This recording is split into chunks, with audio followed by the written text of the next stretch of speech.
নমস্কার বন্ধুরা, সুপর্ণাস ব্লগসে আপনাদের সকলকে ওয়েলকাম জানিয়ে আজকের ভিডিওটা আমি শুরু করছি। আজকের ভিডিওতে আপনাদের আমি নিয়ে যাব যে এখানকার লাইব্রেরি ঠিক কেমন হয়, লাইব্রেরিতে কী কী সুবিধা আমরা পাই, কিভাবে আমরা বই নিই আর কতদিন লাগে সেই বইগুলো ফেরত দিতে। তো সেই সব নিয়ে আজকের ভিডিও। আর তাছাড়া আমরা আজকে রোববার দিন বেরিয়েছি, নেক্সট উইক শুরু হতে যাচ্ছে, সপ্তাহ শুরুতে আমরা একবার করে একটু বাজার করে নিই। তো সেই বাজারে গিয়ে আমরা কী কী শাকসবজি কিনলাম, কী কী দরকার পড়লো, চলুন আপনাদের সেগুলো একবার চট করে দেখিয়ে নিয়ে আসি।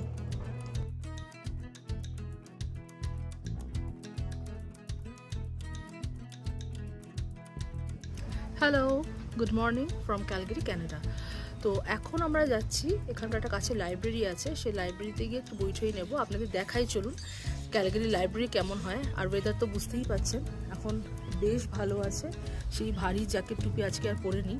তো চলুন আপনাদের দেখাই যে ক্যালগারি লাইব্রেরিটা কেমন হয়।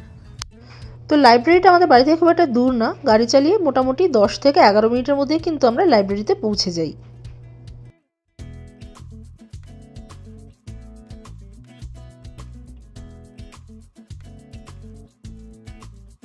তো পৌঁছে গেছে আমরা লাইব্রেরিতে। আর লাইব্রেরি কার্ড এখানে বানাতে হয়। এই লাইব্রেরিটা সবচেয়ে ভালো হচ্ছে, লাইব্রেরির পাশেই একটা বড় স্কেটবোর্ড পার্ক আছে, দেখাচ্ছি দেখুন আপনাদের। তো সামার পড়ে গেছে প্রায়, বুঝতেই পারছেন সব লোকজন বেরিয়ে পড়েছে তাদের স্কেটবোর্ড নিয়ে স্কেটবোর্ড পার্কে। তো এগুলো দেখতে কিন্তু বেশ ভালো লাগে। তো আমরা এই সেন্টারের মধ্যে দিয়ে ঢুকে গেলাম, আর এই হচ্ছে আমাদের ক্যালগারি পাবলিক লাইব্রেরি। তো চলুন, আগের দিনের কিছু বই নিয়েছিলাম সেটাকে ফেরত দিয়ে নিই। আগের দিন কিছু বই নিয়েছিলাম, তো সেটা এখানে রিটার্ন করতে হবে। কি করে করছি প্রসেসটা আপনাদের দেখ। তো এরকম একটা মেশিন আছে, রিটার্ন মেশিন বলে, ওখানে এরকম তলায় বইটা রাখলে কিন্তু ওটা ফেরত হয়ে যায়। আর তার সাথে সাথে স্ক্রিনের মধ্যে চলে আসে যে আমি কী কী বই ফেরত দিচ্ছি। আর ফেরত হয়ে গেলেই ওখানে আমি ডান করে দিলে ওখানে একটা অপশান আসবে যে রিসিট চাই কিনা, ওটা ক্লিক করলে কিন্তু রিসিট পেয়ে যাবো যে আমি বইটা ফেরত দিয়ে দিয়েছি। তো এই হচ্ছে আমাদের লাইব্রেরিতে ঢুকে পড়লাম। চলুন আপনাদের দেখিয়ে দিই যে লাইব্রেরিতে কী কী ধরনের বই এরা রাখে আর কী কী সুবিধা আমরা পাই। এখানে কিন্তু ঢুকেই একটা ছোট্ট চাইল্ড এরিয়া মতো আছে বা কিডস এরিয়া মতো আছে, যেখানে কিন্তু বাবা মারা যদি বিজি থাকে বই চুজ করতে, ততক্ষণে বাচ্চারা কিন্তু এখানে একটু খেলাধুলা করে নিতে পারে। আর দেখুন, ঢুকে দেখলাম যে এখানে একটা বাংলা বইও এনেছে, লোক ব্যবহার মানে হিউম্যান নেচার সম্পর্কে বা বিহেভিয়ার সম্পর্কে, ডেল কার্নেগির। কি করছিস তোরা? যাচ্ছিস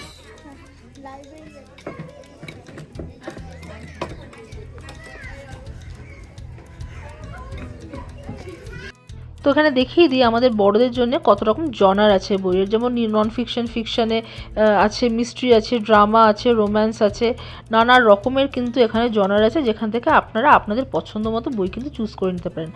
আমার যদি জিজ্ঞাসা করেন যে আমার ফেভারিট জনার কি, আমার ফেভারিট জনার হচ্ছে মিস্ট্রি বা হরর। তো আমি কিন্তু আমার পছন্দ মতো জনারে এখানে ঢুকে পড়লাম আর খুঁজতে থাকলাম বই। তো ফাইনালি সিলেক্ট করলাম এই দুটো বই, এমসি বিটেনের ডেথ অফ আ উইচ, আর একটা হচ্ছে do not open the door Alison ব্রেনানের। তো আমি যেই বই দুটো সিলেক্ট করেছি, উনি বুঝতেই পারছেন আমি কী ধরনের এইসব মার্ডার মিস্ট্রি বা ভূতের গল্প পছন্দ করি। তো দেখা যাক এই বই দুটো কেমন হয়, পড়ে আপনাদের জানাবো যে কেমন ছিল গল্পগুলো। কি বই আজকে নিবি ঠিক করলি? জানি না। জানিস না এখনো? আচ্ছা, দেখতে বই নিবি। তো আরিয়াস এখন ঘুরে ঘুরে দেখছি যে কি বইটাও চুজ করবে। মানে এখানকার লাইব্রেরিগুলোতে না ওয়াইড ভ্যারাইটিস অফ বুক থাকে। কমিক বুক, তো কমিক বুক ভালো লাগে পড়তে। হ্যাঁ, ওকে। আর কোনো বই নেই? কি খুঁজছে? কি বই দেখি আদেশ? Well rescue. একটাই বই নিবি, আর বই নিবি না? বই নিয়ে নিয়েছিস অলরেডি এর মধ্যে। Mister Genichi Peterson. কি আছে? Birds of North America. তো বাচ্চাদের মেনলি থাকে ফিকশন আর নন ফিকশন। এখানে আদিশ যেমন নন ফিকশন বেশি পছন্দ করে, আর আরিয়াস ফিকশন নন ফিকশন দুটোই পড়তে ভালোবাসে। এটা কি বুক বলো? Well rescue. পড়বি এটা? তুই কি আর বই সিলেক্ট করছিস? ওকে। তো এবার আপনাদের দেখিয়ে দিই কত সহজেই এখানে আমরা বই নিতে পারি। এই যে আমার লাইব্রেরির কার্ডটা এখানে স্ক্যান করতে হয়, আর সেখানে একটা পিন থাকে, পিন জেনারেট করি আমরা, সেই নাম্বারটা দিয়ে এই বইগুলোকে স্ক্যান করলেই কিন্তু ওরা একটা রিসিট বার করে দেয় যে আমি এই বইগুলো নিয়েছি আর কবে আমাকে ফেরত দিতে হবে। আজকে যেমন 28শে এপ্রিল, তোমার ফেরত দেওয়ার ডেট হচ্ছে 19শে মে, মানে অলমোস্ট 20 দিন মতো আমি কিন্তু বইগুলো রাখতে পারি। তো এই রকম সিস্টেম থাকলে লাইফ কিন্তু অনেক ইজি গোয়িং হয়ে যায়।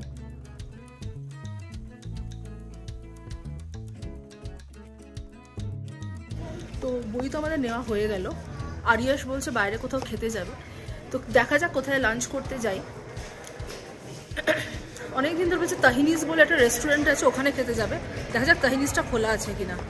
তো বহু মাস পরে এত সুন্দর সান উঠেছে, হাওয়াটাও ঠান্ডা না, আমরা নর্মাল জামা কাপড় পরে বেরিয়েছি। তো লাইব্রেরি থেকে বেরিয়েছি, আরও কয়েকটা জায়গায় যাওয়ার আছে, তার আগে একটু বসে একটু সূর্যের তাপটা নিয়ে নিই, সেটাই ভাবলাম। তো দেখলেন তো এখানে বই নেওয়া ব্যাপারটা কত ইজি, বা বই জমা দেওয়া ব্যাপারটাও কত ইজি। একটা কার্ডের মাধ্যমে কিন্তু আমরা বইটা জমা দিয়ে দিতে পারছি বা নিতে পারছি।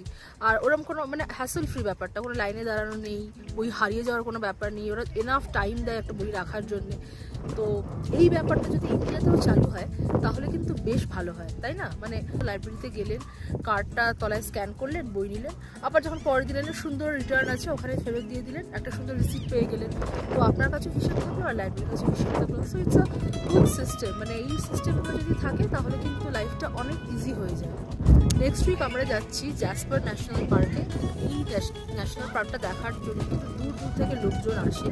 ইউনেস্কো ওয়ার্ল্ড হেরিটেজ সাইট, খুব সুন্দর জায়গাটা, অনেকগুলো স্পট আছে ওখানে দেখার। তো ইচ্ছা আছে ওখানে গিয়ে মোটামুটি অনেকগুলো স্পট কভার করা, স্পেশালি ওখানে একটা মিয়েট হট স্পট আছে, সেটাও ট্রাই করার ইচ্ছা আছে। আর পাহাড় আছে, ঝর্ণা আছে, অনেক কিছু আছে। তো সব ভিডিওসগুলোই কিন্তু আপনার সাথে শেয়ার করব। তো এখন যাবো, টুকটাক কটা গ্রসারি কেনার আছে, তো সেইগুলো কিনবো। আর আরিয়াস ডিমান্ড করেছে যে ও একটু বাইরে খাবে। তো তাহিনিজ বলে নাকি একটা রেস্টুরেন্ট আছে, আমি ঠিক নাম জানি না, এখনকার বাচ্চারা তো ইউটিউব সার্চ করে করে কত কিছুই না পায়। তো মিস্টার দেকে বলেছে, তো মিস্টার দে বলেছে নিয়ে যাবে রেস্টুরেন্টে, দেখি ওখানে কি একটু খেয়েও আসি, খাবার দাবারটা কেমন দেখা যাবে। ফ্রিজে আসার সময় দেখে এসেছি মাছ মাংস সবই আছে, এই টুকটাক কটা সবজি নিতে হবে, সেটা নিতেই এসেছি।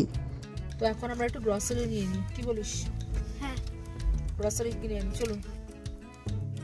তো আমরা সানজা পাঞ্জাব বলে এখানে একটা গ্রসারি শপ আছে, ওখানেই এসেছি। তো এখানে না বেশ ভালোই শাকসবজি পাওয়া যায়, দেখাচ্ছি দাঁড়ান আপনাদের। দেখেছেন তো, আমার কিন্তু কোনো হেল্পের অভাব নেই, এত লোকজন আছে আমাকে হেল্প করার। এই জায়গাটা খুব ভালো, এখানে না প্রচুর ভালো সবজি পাওয়া যায়, একদম আমাদের দেশি সবজি যেগুলো সেগুলো পাওয়া যায়। তো আমরা সবজি নিতে এসে দেখিয়ে নিই আপনাদের একবার যে কী কী সবজি পাওয়া যায় এখানে। তো স্ন্যাক্সের দিক থেকে শুরু করলাম, মানে এখানে ওই আমাদের লেজের চিপস, তারপর লিটল হার্টস বিস্কিট, কুরকুরে সবই পাওয়া যায়। আটা ময়দা মানে আমাদের ইন্ডিয়ান ব্র্যান্ডের পাওয়া যায়, তাছাড়া এখানকার ব্র্যান্ডও আছে। তাছাড়া কিন্তু অনেক শাকসবজি পাওয়া যায়, যেমন এখানে পেয়ারাটা হচ্ছে 300 টাকা পার পাউন্ড ইন্ডিয়ান মানিতে, আর ওয়াটারমেলন হচ্ছে 600 টাকা পার পিস যদি ইন্ডিয়ান মানিতে ভাবেন আপনারা। তো এখানে তো আছে আরও আপেল আছে, গ্রিন আপেল আছে, পিয়ার আছে, আর এখানে আছে প্রচুর শাক, যেমন স্পিনাচ, পালং শাক, মেথি শাক। তো আমার একটু ধনেপাতা লাগবে, তাই আমি ধনেপাতা নিচ্ছি। এখানে 2 আঁটি ধনেপাতার দাম হচ্ছে $1.29, তার মানে হচ্ছে প্রায় ধরে নিন 76 টাকা। 2 আঁটির দাম আমার ইন্ডিয়ান মানিতে 76 টাকা পড়বে। আর এখানে দেখুন এই গাঁদা ফুল আছে, তারপর মোচা আছে, কাঁচকলা আছে, পটল আছে, টিন্ডে আছে, চিচিঙ্গা আছে, মানে মোটামুটি অনেক সবজি পাওয়া যায়। আর এই পটলগুলো খুব ভালো খেতে, আমি রিসেন্টলি নিয়ে গেছি, তো পটলটা আছে ফ্রিজে, তাই এখানে নিচ্ছি না। মানে 8 টাকা পার পাউন্ড ধরে নিন রাউন্ড ফিগারে, তাহলে মোটামুটি 480 টাকা পার পাউন্ড মতো পটল এখানে।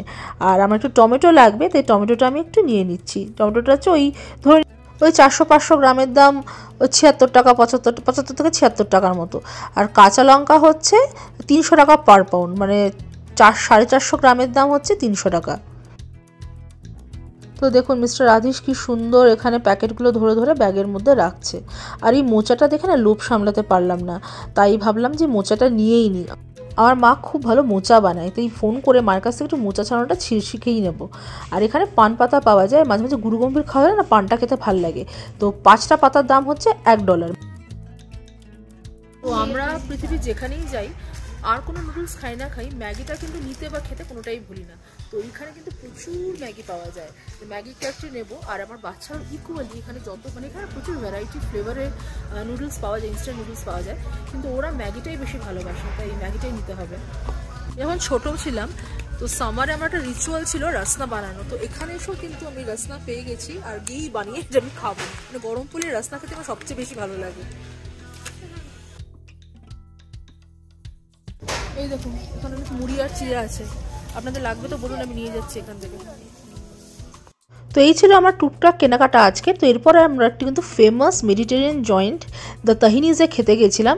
সেখানে আমরা কি কি করলাম, কি কি খেলাম, কি কি কিনলাম সব কিছুই জানাবো এই পরের ভিডিওতে।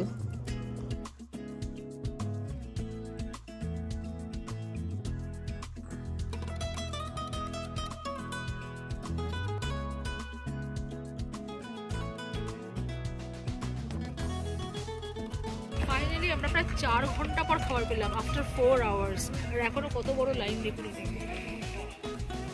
চলুন বাড়ি যাই, প্রচন্ড খিদে পেয়েছে। তো কেমন লাগছে আমাদের ভিডিওগুলো? যদি ভালো লেগে থাকে তাহলে কিন্তু অবশ্যই একটা লাইক, শেয়ার আর কমেন্ট করার অনুরোধ রইল। আর আপনারা যদি একটা সাবস্ক্রাইব করেন তাতে কিন্তু আমরা মোটিভেট হই আরও ভালো ভালো ভিডিওস বানানোর জন্য। মনে রাখবেন সাবস্ক্রিপশন বাটনটা কিন্তু একদম ফ্রি আপনাদের জন্য। তো আপনারা সবাই ভালো থাকবেন, সুস্থ থাকবেন। দেখা হচ্ছে খুব শিগগিরই আরেকটা দুর্দান্ত ভিডিওতে।